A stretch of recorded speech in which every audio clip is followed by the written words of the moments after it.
Salut à tous. Aujourd'hui, on va parler d'un sujet qui va peut-être vous choquer, mais qui pourrait bien changer votre vie. Vous êtes prêts? On va parler des 10 sacrifices obligatoires pour devenir riche. Oui, vous avez bien entendu, obligatoires. Vous vous demandez sûrement, mais pourquoi des sacrifices? Je veux juste être riche. Eh bien, c'est justement là que ça devient intéressant.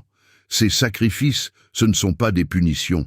Ce sont des investissements dans votre futur, des choix difficiles aujourd'hui pour une vie plus facile demain. Imaginez-vous dans quelques années. Vous vous réveillez dans la maison de vos rêves. Vous n'avez pas de réveil qui sonne parce que vous n'avez pas besoin de vous précipiter au travail. Vous ouvrez votre téléphone et vous voyez que votre compte en banque a encore grossi pendant la nuit. Vous avez la liberté de faire ce que vous voulez, quand vous voulez. Vous pouvez voyager, aider votre famille, investir dans vos passions. Ça vous paraît impossible? Eh bien, c'est exactement ce que les gens qui ont suivi ces principes ont réussi à accomplir. Et aujourd'hui, je vais vous montrer comment vous pouvez faire pareil. Mais avant de commencer, j'ai besoin que vous fassiez quelque chose pour moi. Prenez une feuille de papier et un stylo. À chaque fois que je vais mentionner un sacrifice, je veux que vous notiez à côté un chiffre de 1 à 10. 1 si vous pensez que c'est facile à faire, 10 si ça vous semble impossible. À la fin de la vidéo, on va reprendre cette liste ensemble et vous allez voir, ça va être révélateur. Alors, vous êtes prêts? C'est parti. Le premier sacrifice qu'il faut absolument faire si tu veux réellement devenir riche, c'est ta famille. Le premier sacrifice, et c'est peut-être le plus difficile, c'est la famille. Non, je ne vous demande pas de couper les ponts complètement. Mais il faut comprendre une chose, si vous voulez vraiment réussir, vous ne pouvez pas continuer à être le distributeur automatique de votre famille. Je sais, ça fait mal d'entendre ça. On nous a toujours appris que la famille, c'est sacré, qu'il faut toujours être là pour eux, et c'est vrai. Mais il y a une différence entre être là pour sa famille et se sacrifier complètement pour elle. Pensez-y. Combien de fois avez-vous dû renoncer à quelque chose que vous vouliez vraiment faire parce qu'un membre de votre famille avait besoin d'argent? Combien de fois avez-vous mis vos rêves de côté pour régler les problèmes des autres? Le problème, c'est que ces problèmes ne sont jamais vraiment résolus. C'est comme si vous essayiez de remplir un seau percé. Vous pouvez y mettre toute l'eau que vous voulez, il se videra toujours. Alors, que faire? La réponse est simple, mais pas facile. Vous devez travailler sur vous-même d'abord. C'est comme dans les avions. En cas d'urgence, on vous dit toujours de mettre votre masque à oxygène avant d'aider les autres. Pourquoi? Parce que si vous vous évanouissez en essayant d'aider tout le monde, vous ne serez plus utile à personne. C'est la même chose dans la vie. Si vous voulez vraiment aider votre famille, vous devez d'abord atteindre un certain niveau vous-même. Imaginez que vous réussissiez à devenir millionnaire. Vous pourriez non seulement aider financièrement votre famille, mais aussi leur enseigner comment faire pour réussir eux-mêmes. Alors oui, ça peut sembler égoïste au début. Vos proches ne comprendront peut-être pas pourquoi vous ne pouvez plus les aider comme avant. Mais rappelez-vous, ce n'est pas un abandon, c'est un investissement. Vous sacrifiez un peu aujourd'hui pour pouvoir donner beaucoup plus demain. Et puis, réfléchissez-y. Est-ce que donner de l'argent est vraiment la meilleure façon d'aider? N'est-il pas préférable d'apprendre à quelqu'un à pêcher plutôt que de lui donner un poisson tous les jours? En travaillant sur vous-même, en réussissant, vous deviendrez un exemple pour votre famille. Vous leur montrerez ce qui est possible quand on se concentre sur ses objectifs. Bien sûr, je ne vous dis pas de couper complètement les ponts. Restez en contact, montrez-leur que vous les aimez. Mais apprenez à dire non quand il le faut. Expliquez-leur votre vision, vos objectifs. Les membres de votre famille qui vous aiment vraiment comprendront et vous soutiendront. Et qui sait, peut-être que votre démarche les inspirera à se prendre en main eux aussi. Peut-être que dans quelques années, au lieu d'avoir une famille qui dépend de vous, vous aurez une famille d'entrepreneurs, tous en train de réussir ensemble. Alors, sur votre feuille, quel chiffre avez-vous mis pour ce sacrifice? Si c'est un 10, ne vous inquiétez pas. C'est normal que ça paraisse difficile au début, mais gardez à l'esprit que c'est pour le bien de tous, à long terme. Numéro 2. Les sorties, les boîtes de nuit, le soirée nocturne, il faut arrêter ça. Passons maintenant au deuxième sacrifice. Les sorties, les boîtes de nuit, les soirées nocturnes. Ah, je vous vois déjà grimacer. Quoi? Je ne peux plus m'amuser? Ne vous inquiétez pas, ce n'est pas ce que je dis, mais il faut comprendre une chose. Chaque heure que vous passez en boîte est une heure que vous ne passez pas à travailler sur vos objectifs. Pensez-y. Vous sortez le vendredi soir, vous rentrez à 4 heures du matin. Le samedi, vous êtes complètement HS. Vous dormez jusqu'à midi, puis vous passez le reste de la journée à essayer de récupérer. Et le dimanche? Pareil. Résultat, vous avez perdu tout votre week-end. Pendant ce temps, quelqu'un d'autre, quelqu'un qui veut vraiment réussir, a utilisé ce temps pour travailler sur ses projets, pour apprendre, pour progresser. Et devinez quoi? C'est cette personne qui va réussir, pas vous. Je sais ce que vous pensez, mais j'ai besoin de me détendre, de décompresser. Et vous avez raison, le repos est important. Mais il y a une différence entre se reposer et gaspiller son temps et son énergie. Quand vous sortez en boîte, non seulement vous perdez du temps, mais vous détruisez aussi vos cellules cérébrales. L'alcool, le manque de sommeil, tout ça a un impact négatif sur votre cerveau. Et votre cerveau, c'est votre outil le plus précieux pour réussir. Alors, que faire? Est-ce que je vous demande de devenir un ermite, de ne plus jamais voir vos amis? Bien sûr que non. Mais il faut être stratégique. Au lieu de sortir tous les week-ends, pourquoi ne pas limiter ça à 1 fois par mois? Et quand vous sortez, fixez-vous 1 heure de retour raisonnable. Utilisez le reste de votre temps pour travailler sur vos projets, pour lire, pour apprendre. Vous verrez, au bout de quelques mois, la différence sera flagrante. Pendant que vos amis seront toujours au même point, vous aurez avancé. Et le plus drôle, c'est que quand vous commencerez à réussir, ces mêmes amis qui vous traitaient de rabat-joie parce que vous ne sortiez plus autant, viendront vous demander votre secret. N'oubliez pas, quand vous faites des choix difficiles aujourd'hui, demain devient plus facile. Et quand vous faites des choix faciles aujourd'hui, demain risque d'être très difficile. Alors, quel chiffre avez-vous mis pour ce sacrifice? Si c'est élevé, pensez à long terme. Imaginez-vous dans 5 ans en train de profiter du succès que vous aurez construit pendant que les autres dormaient à leur gueule de bois. Le troisième sacrifice qu'il faut absolument faire pour être indépendant financièrement, pour pouvoir te permettre de voyager où tu veux aujourd'hui, d'investir dans ce que tu veux, d'aider tes proches, d'aider ta famille, ce sont les relations inutiles. Le troisième sacrifice, c'est peut-être celui qui va faire le plus mal à certains d'entre vous. Il s'agit des relations inutiles qui vous tirent vers le bas. Et oui, je parle aussi des relations amoureuses. Écoutez, je sais que l'amour c'est beau, c'est merveilleux, mais il faut être réaliste. Si vous n'avez pas la même vision que votre partenaire, ça va être compliqué, très compliqué. Imaginez, vous avez des grands projets, vous voulez créer une entreprise, devenir indépendant financièrement, mais votre partenaire, lui ou elle, ne pense qu'à la sécurité d'un emploi stable, aux vacances, à acheter une maison tout de suite. Comment pensez-vous que ça va se passer?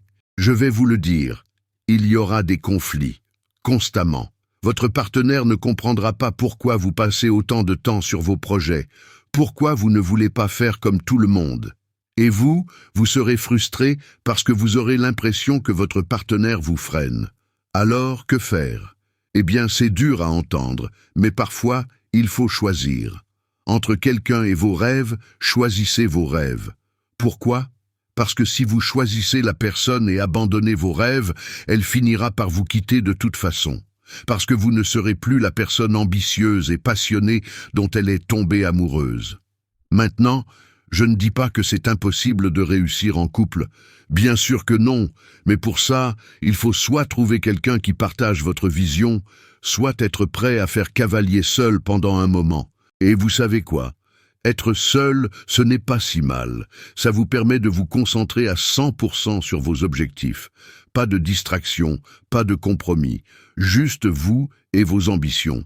Bien sûr, ça peut être difficile. La solitude peut être pesante parfois, Mais rappelez-vous, c'est temporaire. Une fois que vous aurez atteint vos objectifs, une fois que vous serez devenu la meilleure version de vous-même, vous attirerez naturellement des personnes qui partagent votre mentalité, votre vision. Et là, croyez-moi, ça vaudra le coup d'avoir attendu, parce qu'une relation entre deux personnes qui ont la même vision, qui se comprennent et se soutiennent mutuellement, c'est imbattable.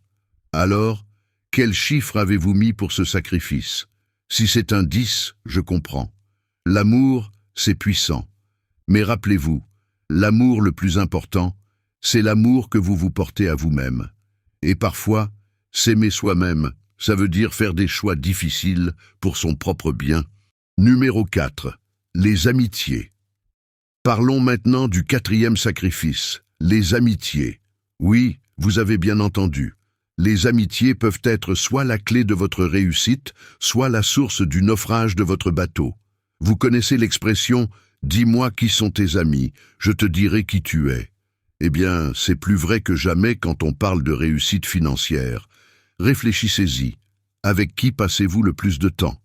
Quelles sont les conversations que vous avez avec vos amis? Est-ce que vous parlez de vos projets, de vos ambitions, de comment vous pouvez vous améliorer? Ou est-ce que vous passez votre temps à vous plaindre de votre travail, à critiquer les autres, à regarder des émissions de télé-réalité? La vérité, c'est que votre entourage a un impact énorme sur votre mentalité, vos habitudes, vos aspirations. Si vous êtes entouré de personnes négatives, qui se contentent du minimum, qui ont peur de prendre des risques, devinez quoi? Vous allez finir par leur ressembler. Par contre, si vous vous entourez de personnes ambitieuses, qui travaillent dur, qui ont de grands rêves, vous serez naturellement poussé à vous élever à leur niveau. Alors, est-ce que je vous demande de couper les ponts avec tous vos amis actuels? Pas nécessairement. Mais vous devez être sélectif. Vous devez évaluer chaque amitié et vous demander, est-ce que cette personne m'aide à grandir, à progresser, ou est-ce qu'elle me tire vers le bas? C'est dur, je sais. Surtout si ce sont des amis de longue date. Mais rappelez-vous, mieux vaut être seul qu'être mal accompagné. Et puis, ce n'est pas comme si vous alliez finir tout seul. En travaillant sur vous-même, en poursuivant vos objectifs, vous allez naturellement rencontrer des personnes qui partagent votre mentalité. Des personnes qui vous inspireront, qui vous pousseront à donner le meilleur de vous-même. Imaginez un peu. Au lieu de passer vos week-ends à vous plaindre avec vos amis, vous pourriez les passer à échanger des idées de business, à vous motiver mutuellement, à apprendre de nouvelles choses ensemble. Alors oui, ça peut faire mal au début. Vous pourriez vous sentir seul pendant un moment, mais croyez-moi, à long terme, c'est l'une des meilleures décisions que vous puissiez prendre pour votre avenir. Quel chiffre avez-vous mis pour ce sacrifice? Si c'est élevé, je comprends. Les amitiés, c'est précieux, mais rappelez-vous, votre réussite, votre bonheur, c'est encore plus précieux. Numéro 5, les dépenses inutiles. Passons maintenant au 5e sacrifice, les dépenses inutiles et le regard des autres. C'est un piège dans lequel beaucoup de gens tombent, surtout quand ils commencent à gagner un peu d'argent. Vous savez de quoi je parle, n'est-ce pas? La nouvelle voiture de luxe, alors que l'ancienne marchait très bien. Le dernier smartphone à 1000 € alors que le vôtre a à peine 2 ans. Les vêtements de marque, les restos chics, les gadgets dernier cri. Pourquoi on fait ça? Pour impressionner les autres, pour montrer qu'on a réussi. Mais laissez-moi vous dire un secret. Les vrais riches, ceux qui ont vraiment réussi, ils n'ont pas besoin de tout ça pour impressionner qui que ce soit. Vous connaissez Warren Buffett, l'un des hommes les plus riches du monde? Il vit toujours dans la même maison qu'il a achetée en 1958 pour 31 500 $. Il conduit lui-même sa voiture. Il mange chez McDonald's. Pourquoi? Parce qu'il sait que la vraie richesse, ce n'est pas de montrer que vous avez de l'argent, c'est d'avoir la liberté de faire ce que vous voulez, quand vous voulez. Alors, que faire? C'est simple. Alignez vos dépenses avec votre niveau de vie actuel, pas avec le niveau de vie que vous espérez avoir un jour. Vivez en dessous de vos moyens, épargnez, investissez. Je sais, ce n'est pas sexy. Vos amis vont peut-être se moquer de vous parce que vous n'avez pas le dernier iPhone. Les filles au bar ne seront peut-être pas impressionnées par votre vieille voiture. Mais devinez quoi? Dans quelques années, pendant qu'ils seront encore en train de rembourser leur crédit, vous serez en train de construire votre empire. N'oubliez jamais, l'argent que vous dépensez pour impressionner les gens qui s'en fichent, c'est de l'argent que vous ne pouvez pas investir dans votre avenir. Alors, la prochaine fois que vous êtes tenté d'acheter quelque chose de cher, posez-vous ces questions. Est-ce que j'en ai vraiment besoin? Est-ce que ça va m'aider à atteindre mes objectifs? Ou est-ce que c'est juste pour impressionner les autres? Si la réponse est pour impressionner les autres, laissez tomber. Utilisez cet argent pour investir dans vous-même, dans votre éducation, dans vos projets. Quel chiffre avez-vous mis pour ce sacrifice? Si c'est élevé, pensez à long terme. Imaginez la satisfaction que vous ressentirez quand vous pourrez vraiment vous offrir tout ce que vous voulez, sans avoir à vous soucier du prix. Le 6e sacrifice qu'il faut absolument faire si tu veux vraiment devenir riche, ce sont les femmes. Maintenant, parlons d'un sujet délicat, surtout pour les hommes. Les femmes. Attention, je ne dis pas que les femmes sont un problème, loin de là. Mais la façon dont beaucoup d'hommes gèrent leurs relations avec les femmes peut être un véritable obstacle à leur réussite. Voici la vérité. Une femme peut être soit la source de votre bonheur, soit la source de votre enfer. Et malheureusement, beaucoup d'hommes font l'erreur de mal choisir leur partenaire de vie. Imaginez, vous commencez à avoir un peu de succès, vous gagnez un peu d'argent, et soudain, vous vous retrouvez entouré de femmes qui s'intéressent à vous. C'est flatteur, n'est-ce pas? Mais attention, c'est aussi très dangereux. Pourquoi? Parce que si vous tombez dans la quête des femmes, si vous passez votre temps à courir après chaque jolie fille que vous voyez, vous allez perdre de vue vos objectifs. Vous allez gaspiller votre temps, votre énergie, et oui, votre argent. Je vais être direct. Un homme a le choix. Soit il court après les femmes, soit il court après l'argent. Et croyez-moi, si vous choisissez de courir après l'argent, les femmes viendront d'elles-mêmes. Mais si vous choisissez de courir après les femmes, eh bien vous risquez de finir sans femmes et sans argent. Alors, que faire? Est-ce que je vous dis de devenir moine? Bien sûr que non. Mais vous devez être stratégique. Concentrez-vous sur vos objectifs. Travaillez dur. Construisez quelque chose dont vous pouvez être fier. Et quand il s'agit de relations, soyez sélectif. Ne vous contentez pas d'une femme juste parce qu'elle est belle. Cherchez quelqu'un qui partage vos valeurs, vos ambitions, quelqu'un qui vous pousse à être meilleur, pas quelqu'un qui vous tire vers le bas. Rappelez-vous, une bonne partenaire peut multiplier votre succès. Une mauvaise partenaire peut tout détruire. Alors, messieurs, la prochaine fois que vous êtes tentés de passer votre soirée à draguer dans un bar, demandez-vous, est-ce que ça me rapproche de mes objectifs ou est-ce que ça m'en éloigne? Quel chiffre avez-vous mis pour ce sacrifice? Si c'est élevé, je comprends. Les tentations sont partout, mais rappelez-vous, la satisfaction à long terme vaut bien plus que le plaisir à court terme. Numéro 7, la sécurité et le confort.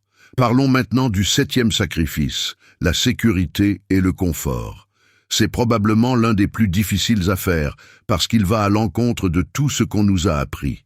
Depuis qu'on est petit, on nous dit « Trouve un bon job, avec un bon salaire et une bonne sécurité ». Et c'est compréhensible.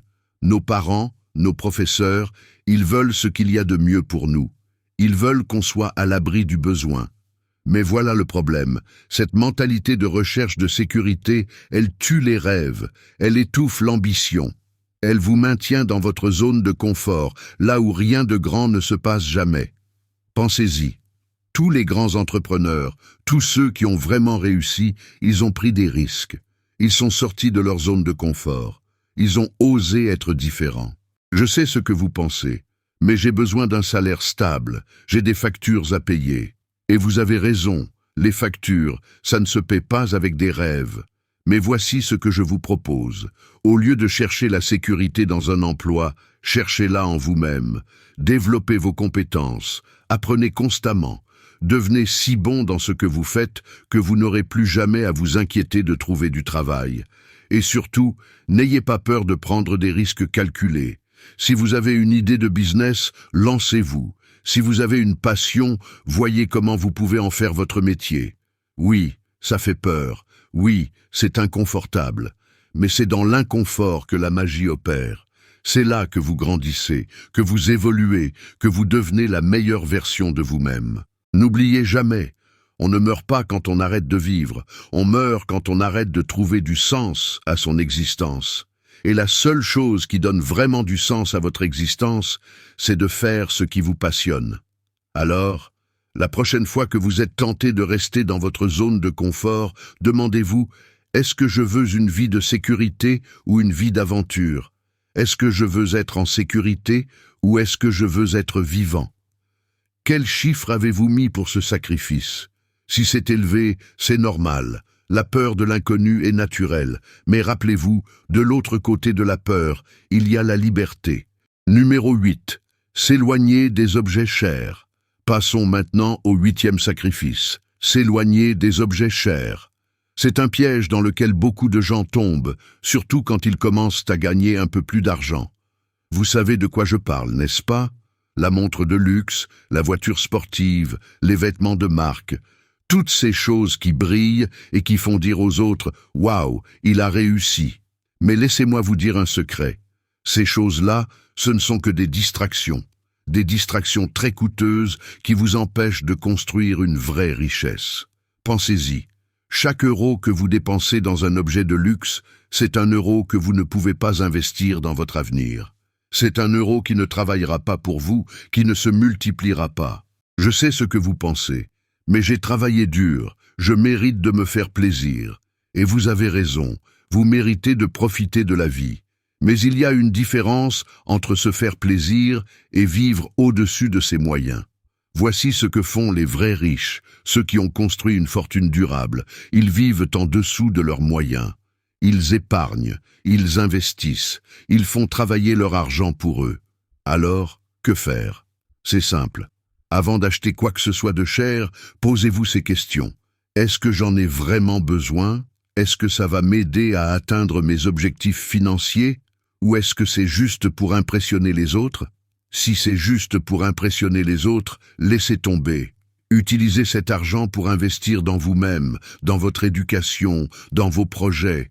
N'oubliez jamais, la vraie richesse, ce n'est pas ce que vous possédez. C'est ce que vous pouvez vous permettre de ne pas acheter. Alors, la prochaine fois que vous êtes tenté par un objet de luxe, demandez-vous, est-ce que je veux avoir l'air riche ou est-ce que je veux être riche? Quel chiffre avez-vous mis pour ce sacrifice? Si c'est élevé, je comprends. Les tentations sont partout, mais rappelez-vous, la satisfaction de voir votre patrimoine grandir vaut bien plus que le plaisir éphémère d'un achat impulsif. Numéro 9. Abandonner l'impatience. Parlons maintenant du 9e sacrifice. Abandonner l'impatience. C'est probablement l'un des plus difficiles à faire, surtout à notre époque où tout va si vite. On veut tout de suite. On veut devenir riche du jour au lendemain. On cherche constamment le raccourci, la solution miracle. Quel business je peux lancer sans risque et qui va marcher tout de suite? Comment je peux devenir millionnaire en 1 an? Mais laissez-moi vous dire une vérité que beaucoup ne veulent pas entendre. Ça n'existe pas. La réussite, la vraie réussite, celle qui dure, ça prend du temps. Pensez-y. Est-ce qu'un arbre pousse en une nuit? Est-ce qu'un bébé naît après une semaine de grossesse? Bien sûr que non. La nature a son propre rythme, et la réussite aussi. Je sais ce que vous pensez, mais j'ai vu des gens devenir riches rapidement. Et c'est vrai, ça arrive, mais c'est l'exception, pas la règle. Et souvent, ces fortunes rapides sont aussi volatiles qu'elles sont apparues. Alors, que faire? C'est simple. Acceptez que la réussite prend du temps. Concentrez-vous sur le processus, pas seulement sur le résultat. Appréciez chaque étape de votre parcours. Au lieu de chercher le business qui va vous rendre riche tout de suite, cherchez celui qui vous passionne vraiment, celui dans lequel vous êtes prêt à investir des années de travail acharné. N'oubliez jamais, ce n'est pas la destination qui compte, c'est le voyage. C'est pendant ce voyage que vous allez apprendre, grandir, devenir la personne capable de gérer la richesse quand elle arrivera. Alors, la prochaine fois que vous êtes tenté par une promesse de richesse rapide, demandez-vous, est-ce que je veux une fortune rapide et fragile ou une richesse solide et durable? Quel chiffre avez-vous mis pour ce sacrifice? Si c'est élevé, c'est normal. L'impatience est naturelle. Mais rappelez-vous, les meilleures choses de la vie valent la peine d'attendre. Numéro 10. La mentalité de la facilité. Et nous voici au 10e et dernier sacrifice, la mentalité de la facilité. C'est peut-être le plus important de tous, car il englobe tous les autres. Quand on est jeune, on a tendance à penser que tout est facile dans la vie. On veut des solutions rapides, des résultats immédiats. On cherche constamment le chemin le plus court, le moins d'efforts possible. Mais laissez-moi vous dire une vérité que j'ai apprise à mes dépens. Les choses qui ont vraiment de la valeur dans la vie ne s'obtiennent pas facilement. Pensez-y. Est-ce qu'une femme porte un enfant pendant 9 mois parce que c'est facile? Est-ce qu'un athlète olympique s'entraîne pendant des années parce que c'est facile? Bien sûr que non. Les choses qui ont de la valeur ont un prix. Je sais ce que vous pensez, mais je veux juste une vie facile et confortable, et c'est compréhensible. Qui n'en voudrait pas? Mais voici le paradoxe. Pour avoir une vie facile plus tard, il faut être prêt à avoir une vie difficile maintenant. Alors, que faire? C'est simple. Embrassez la difficulté. Cherchez les défis. Sortez de votre zone de confort. Faites les choses que les autres ne sont pas prêts à faire. Au lieu de chercher comment éviter le travail dur, demandez-vous comment vous pouvez travailler plus intelligemment. Au lieu de fuir les obstacles, voyez-les comme des opportunités d'apprendre et de grandir. N'oubliez jamais, ce n'est pas en évitant les difficultés que vous deviendrez fort, c'est en les affrontant. Alors, jeunes gens, je vous lance un défi. Sacrifiez cette mentalité de la facilité, embrassez la difficulté, le travail acharné, la persévérance. Ce ne sera pas facile, c'est vrai. Vous allez transpirer, vous allez douter, vous allez peut-être même vouloir abandonner. Mais je vous promets une chose, le jour où vous regarderez en arrière, vous serez fiers du chemin parcouru. Vous aurez développé des compétences que peu de gens possèdent. Vous aurez surmonté des obstacles qui auraient arrêté la plupart des gens.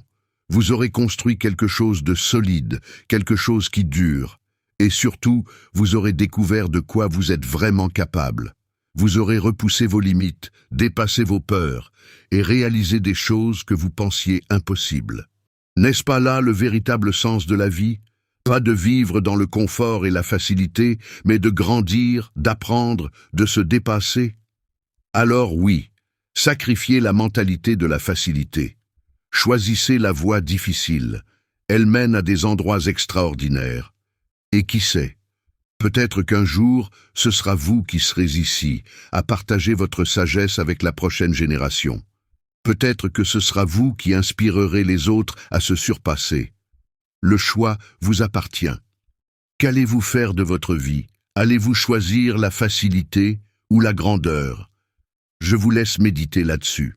En conclusion, mes chers jeunes amis, nous avons parcouru ensemble ces 10 sacrifices essentiels pour réussir dans la vie. Chacun de ces points représente un défi, mais aussi une opportunité de croissance. Rappelez-vous, le succès n'est pas un accident. C'est le résultat de choix difficiles, de discipline constante et de persévérance inébranlable.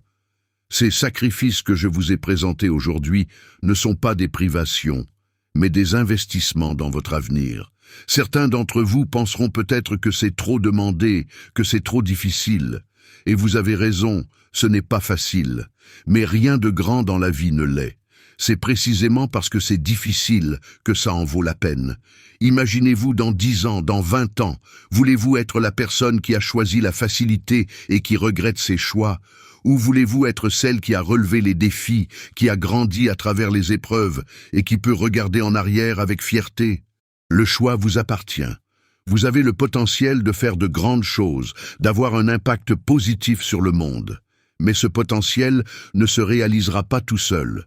Il faut le cultiver, le nourrir, le faire grandir jour après jour. Alors je vous encourage, je vous mets au défi même d'embrasser ces sacrifices.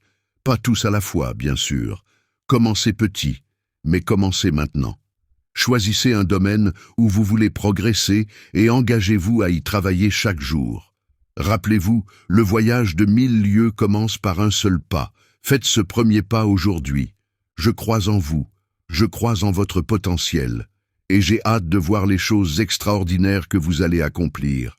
Merci de m'avoir écouté aujourd'hui. Maintenant, allez conquérir le monde.